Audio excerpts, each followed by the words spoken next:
Welcome back to Carneades.org. Today we're going to be continuing with our series, Doubting Philosophical Distinctions, Necessary, A Priori, Analytic, and Where They Fall Apart with Kant, Kripke, and Quine. In this video, we're going to be looking at Kant's synthetic a priori judgments.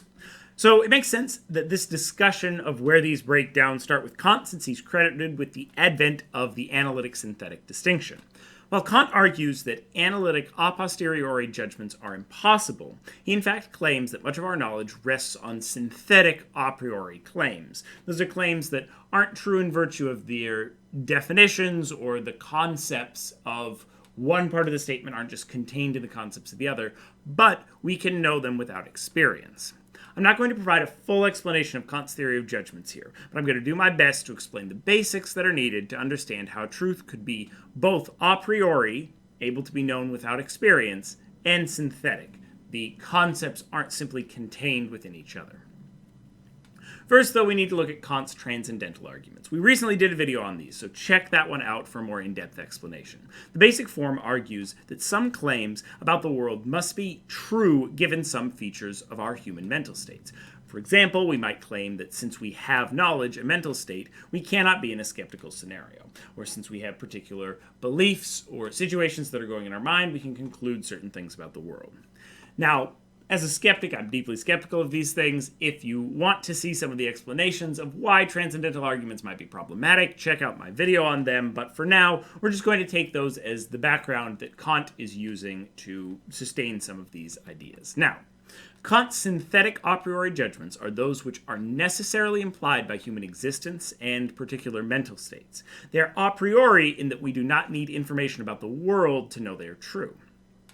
If we can know things, i.e., human mental states exist, there are certain truths about the world that will follow. They are not analytic since they are not true by definition. The idea that knowledge exists is not contained in the concept. But they're a priori since all you need is the concepts in your head to come to conclusions about them. You don't need any experience of the world. Some have explained this as Kant having basically two levels of modality, one referring to the truths of logic, analytic statements, and one which involves the necessary conclusions of our human mental statements, which are his synthetic but a priori statements. Now, this argument has a number of issues, including all of the issues expressed in the previous video on transcendental arguments. The concern is basically that doxastic necessity, what is implied by your beliefs, and alethic modal necessity, what is logically necessary, are importantly different, and we can't make conclusions about alethic modal necessity, i.e. what is in the world, based solely on doxastic necessity, what is implied by what you believe. As a skeptic, I'm not sure that we can be confident even about the content of our own mental states, so I'm worried about any arguments that draw conclusions from the content of those mental states, because I think we might be wrong about those mental states themselves. What do you think?